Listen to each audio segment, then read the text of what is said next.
Good morning. Welcome to episode 111 of Duval Rundown. My name is Gus Logue. Today I'm joined, as I am each and every Friday, by the one and only Hacker, who you can catch on his show, Hacker After Dark, each weekday evening from 8 to 10 p.m. on 92.5 and 1010 XL. Here we go. There's a little bottom screen there. Hacker, welcome back to the show. Excited to talk draft with you one more time before the NFL draft actually gets here. It's in 6 days on April 24th. Next Thursday is the first round.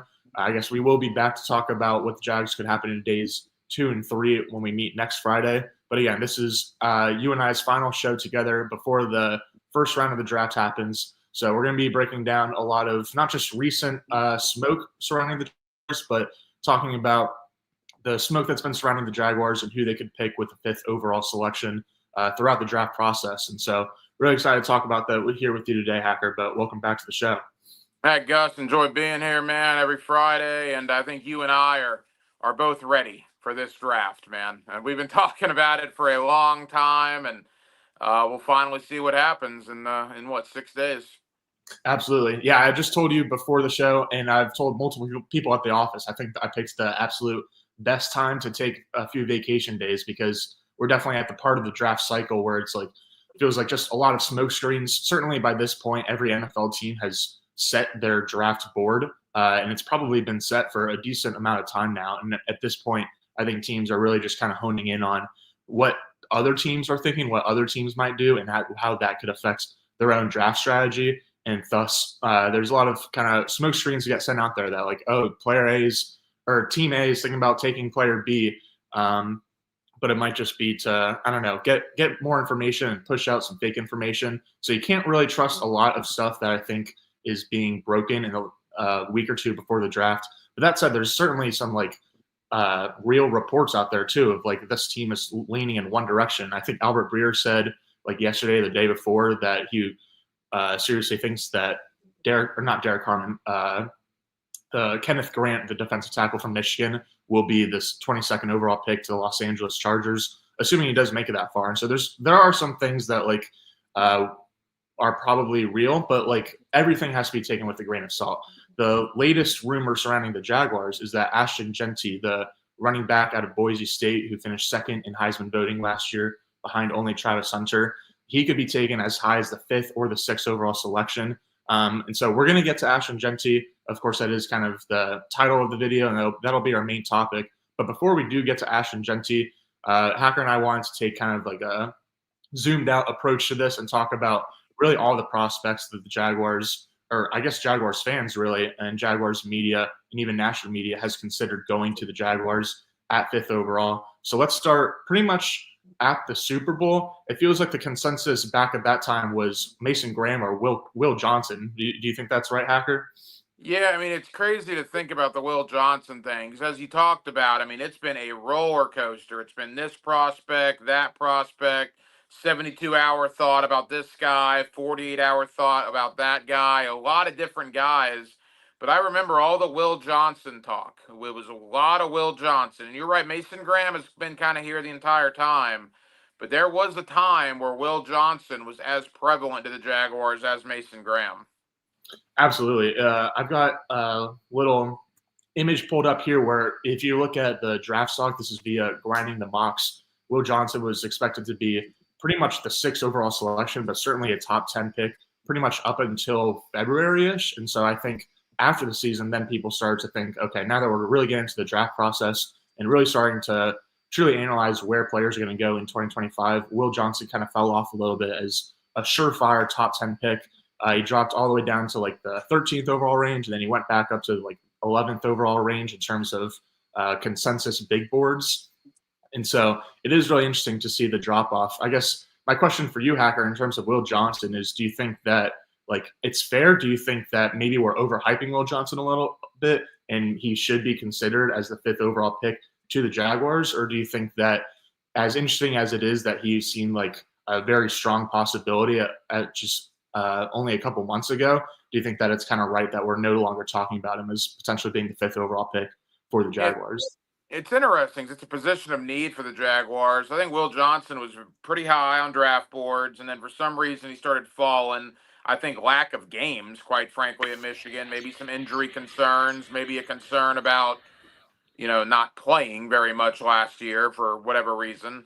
But it seems like in the last couple of weeks, as we get closer to the draft, Johnson is beginning to creep back up a little bit. But I would be borderline flabbergasted if that was the 5th overall pick for Jacksonville.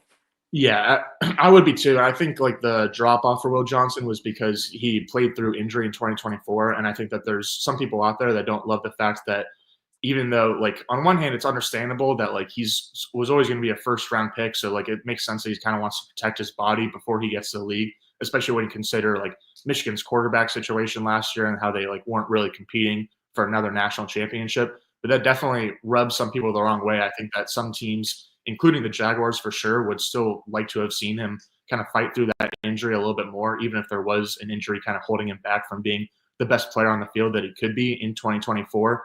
And so, yeah, I think that he's kind of like gone back up a little bit recently in the consensus boards because I think people are like, wait, hold on. Like maybe we're overthinking this guy a little bit. Like he was getting comparisons to Pat Surtain during the 2024 season. And so even if maybe he's not as intangibly rich as the Jaguars or other teams might prefer, he certainly projects as a great NFL cornerback. But yeah, I feel like it doesn't really make a lot of sense for the Jaguars. And so started out with kind of Will Johnson or Mason Graham, I feel like. And then after that, like, how do you think the roller coaster went after that? Was it just Mason Graham for a while, or did Will Campbell kind of enter the fold once Will Johnson left it?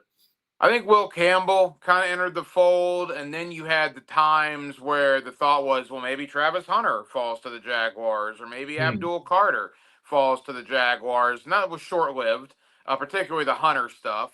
And then I think Jalen Walker has had a cup of coffee in this process. I think Tyler Warren has had a cup of coffee. There was the Ted McMillan talk from Arizona, right? Right.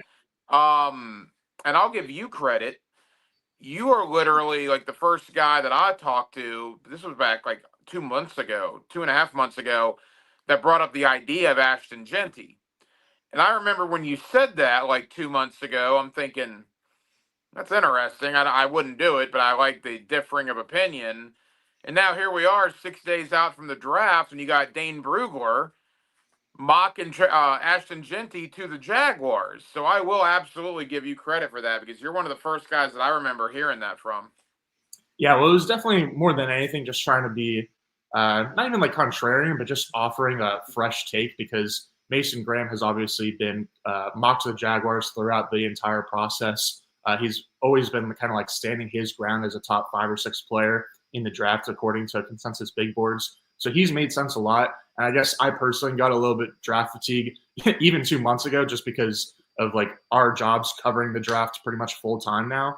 And so it was just to offer a different perspective. I kind of didn't expect it to get to where it's gone today, though, where now Ashton Genty is, I think, probably like the has the third or fourth best odds on various sportsbook to be picked 5th overall, assumingly by the Jaguars. And so like Travis Hunter and Abdul Carter, I feel like those were both kind of like draft fatigue a little bit. At this point, I honestly think there's a little bit better of a chance that Abdul Carter falls. But either way, I think it would need an extra quarterback beyond Cam Ward to be taken in the first 4 picks, really the first 3 picks between the Browns at 2 and the Giants at 3. But I think as time has gone on, we've realized that like even though there are teams in the first round that are interested in Shedeur Sanders, I think the Giants are still interested in him, but maybe not 2nd overall. The Saints seem to have some interest in Sanders. The Steelers probably have some interest in Sanders. It depends on where they do want to take him, but I think at this point it seems pretty like a widespread, just maybe not fact, but opinion, and a popular opinion, that Shedeur Sanders or Jalen Milroe or Jackson Dart won't be taken before the Jaguars' pick, which would not allow Travis Hunter or Abdul Carter likely to fall down to the Jaguars. And so again, I feel like that was partly because like there was a little bit of uncertainty with how the quarterback market would shake out, but also just again in terms of draft fatigue, kind of throwing out different scenarios. And so I do think that if one of the 2 falls, it would probably be Abdul Carter. Certainly am not expecting that now. But yeah, I think once that dust settled, then it became, okay, the Jaguars seem to be pretty clearly interested in either Mason Graham or Will Campbell on either side of the trenches. And it might just depend on whether the Patriots take one of them at 4th overall.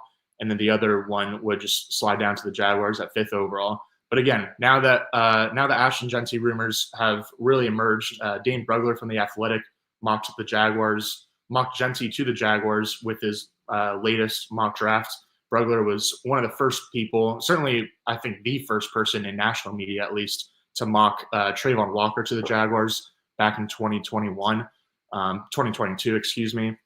And so this is interesting because it's not just Dane. Peter Schrager of ESPN, formerly of NFL Network, also said on the Pat McAfee show that Ashton Genty's range starts at 5th overall. And really, like, even after seeing those reports, I was like, okay, like, there's a chance, sure, but I think there's like a 5% chance. My opinion wasn't really swayed until I saw some tweets from Pete Prisco, because Prisco has always been anti-first round running back. He was not I'm sure he was a fan of Saquon Barkley as a prospect, but I know that based on his tweets, he was iffy about taking him in the first round just because of positional value. Same deal with Bijan Robinson and Jahmyr Gibbs. But now Prisco has recently been saying online, like, Genty is amazing, but he's a running back.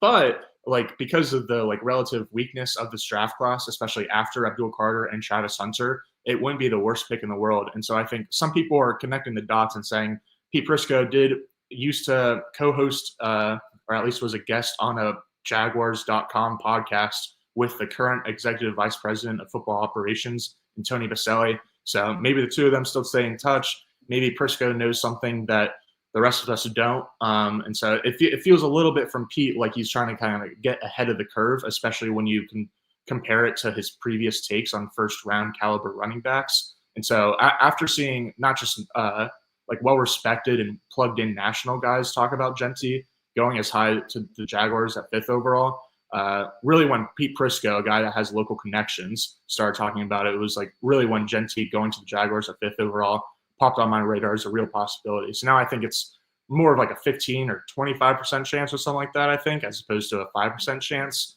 But where are you, I guess, on like just the likelihood of Genty actually being the pick at 5? I mean, I'm still in the Mason Graham camp. That's what I would do. That's what I hope they do. I talked about this last night. You know, it would be the boring pick, wouldn't be the glamorous pick, wouldn't be the quote-unquote sexy pick. I don't think Mason Graham would sell a lot of season tickets, but I'd much rather win games in September and October than be excited in April.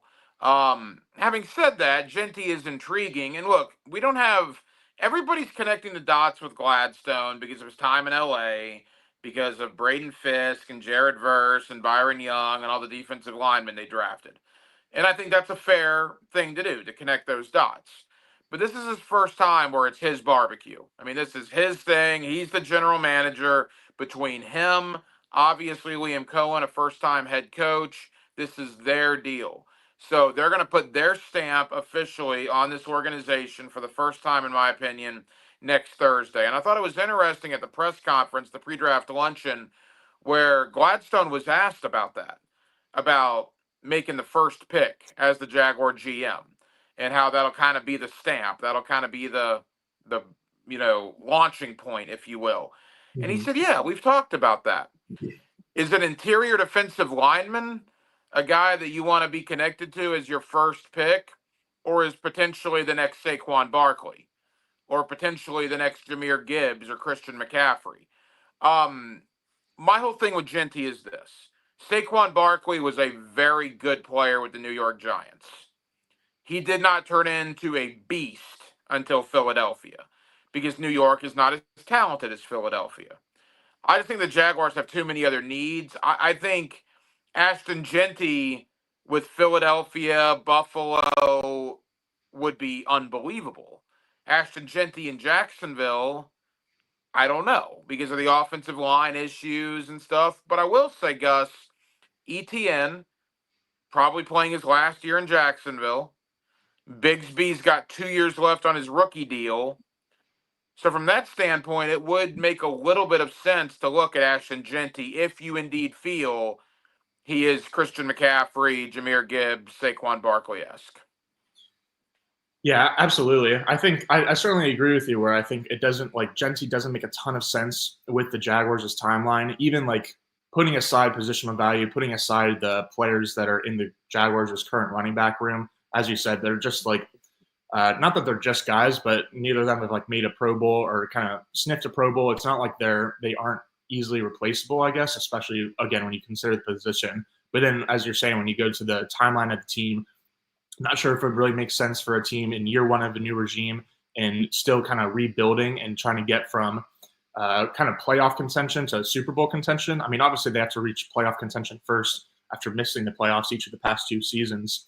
But yeah, I feel like it would be better as like a luxury pick for a team like the Chiefs or the Eagles or the Bills or the Ravens. Obviously, the Eagles and the Ravens already have great running backs, but like those types of teams who are like just undoubted contenders and like could use just like one more great piece in order to kind of like reach the top of the mountain. But with that said, like I think, or one more thing on like the case against Genty is that I feel like he doesn't really fit the Jaguars because they already have 2 pillars of the offense, and they're both in the passing game with Trevor Lawrence and Brian Thomas Jr. And so, like, I'm not sure the allocation of resources makes a lot of sense. Certainly, the Jaguars, even if they do have like 2 great players on offense or in their passing offense and want to like generate their offense through the passing game, they still would certainly like want to have balance with the running game as well.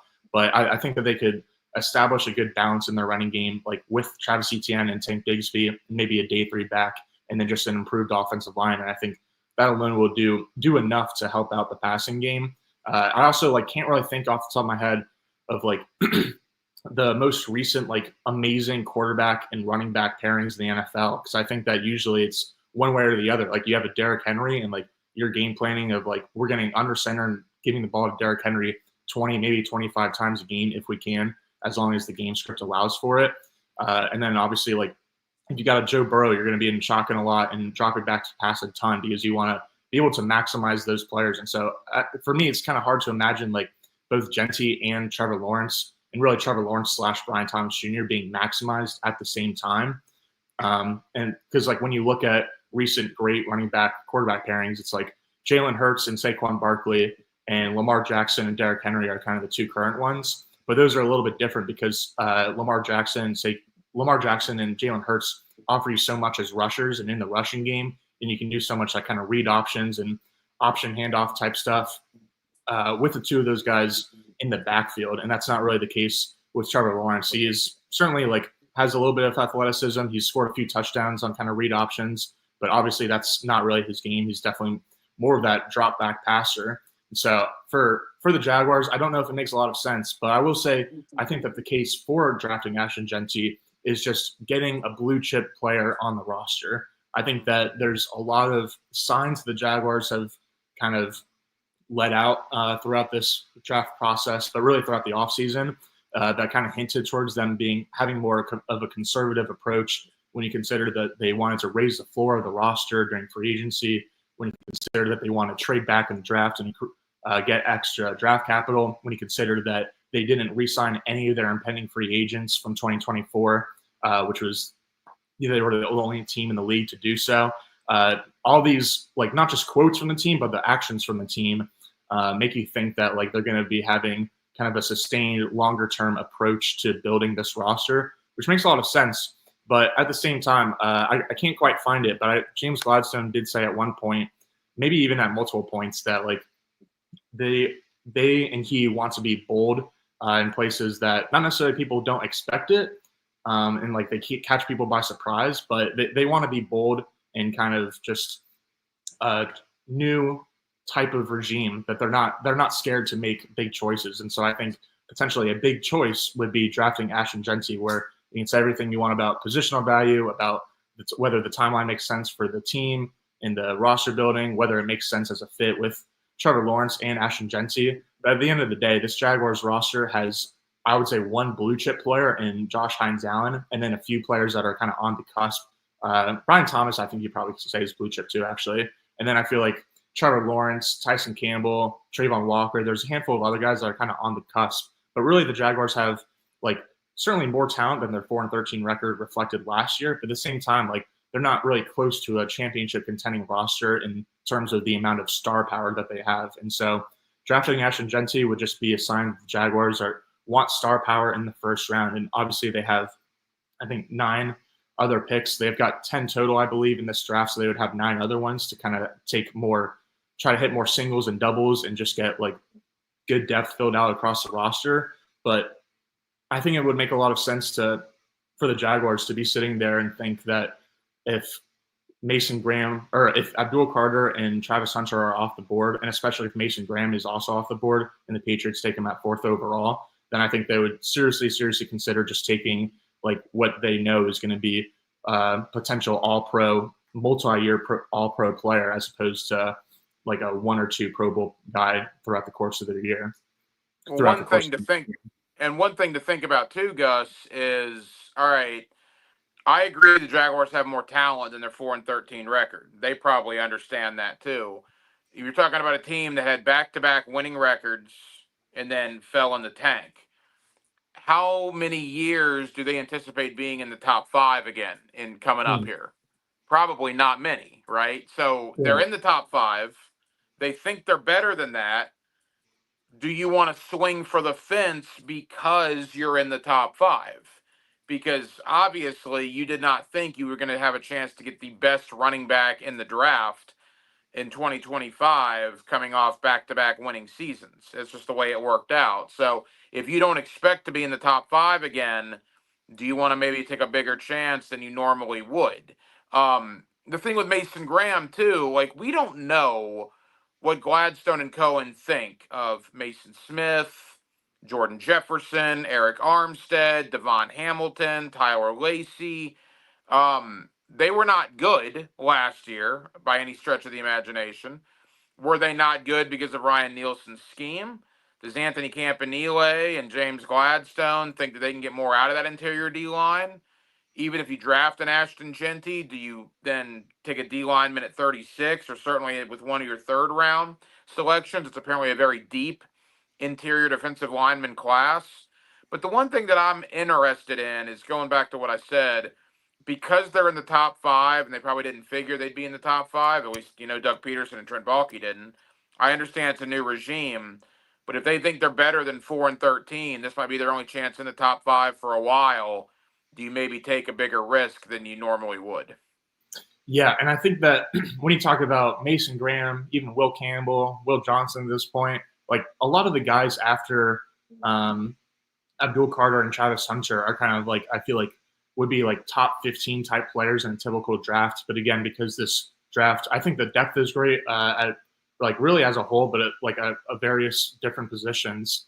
But like again, in the first round, like 5 is kind of a tough spot to be in because it's like the 2 true blue chippers will probably be off the board, and then you kind of just have to decide like, do you want to take the blue chipper who's at devalued position, or do you want to take maybe like a red chipper or whatever the next one down is below blue chipper at a more premium position, even if defensive tackle or left guard, if that's where Will Campbell ends up being, may not be a premium position. I think the Jaguars may consider just defensive line and offensive line as premium positions, especially what is on the current roster. But I think that's a really good point by you because I've said, not recently, but on the show certainly before that, like what the Jaguars do in this draft will tell us a lot of information about how they feel about the current roster. And so I think that also goes in hand with the first round, where if they take Ashton Jeanty, it kind of shows you how they feel about the current running back room. And if they don't take Ashton Jeanty and they do take Will Campbell, it maybe shows that like they feel okay about their running back room, but not good about their offensive line room,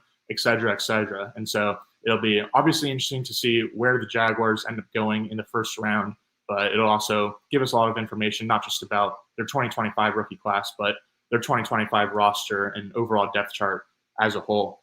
I don't know if I've got anything else, Acker. Any other thoughts on the possibility of Ashton Jeanty to the Jaguars, or just the roller coaster of the offseason and draft cycle it's been in general for Jacksonville?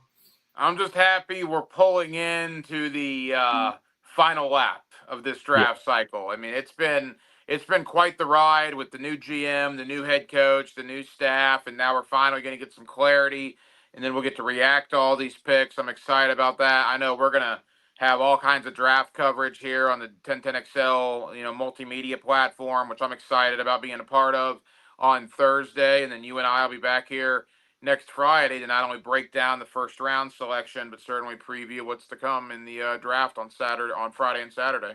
Absolutely. Yeah, I don't think I've said it here on the show yet, but next Thursday I'll be hosting a special edition of Duval Live. I believe it'll be from 7 to 9 p.m. But I need to double check all the details. But next Thursday I'll be going live during the first round of the NFL draft, again on a special edition of Duval Rundown. Hacker will be one of several guests that joins me live as we break down the Jacksonville Jaguars' first round selection and the first round of the NFL draft at large. So certainly looking forward to that episode. But Hacker, thanks as always for joining for this one, joining for all the ones. Hope you have a good weekend. Appreciate you as always. Gus, appreciate you, man. Talk to you on Thursday. Sounds good. All right. Thank you, all of our watchers, listeners, commenters. I will be back on Monday at 9:04 a.m. Eastern for one last mock draft Monday.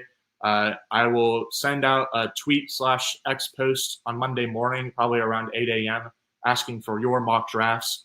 Previously, I went kind of like player by player in each of these mock drafts that you guys submitted to give a grade. But since I've gotten so many submissions, I'm just going to look at the full mock draft and give a just wholesale grade for each one. Try to get through as many of y'all's mocks as possible. So, yeah, that should be a fun show. Looking forward to Monday.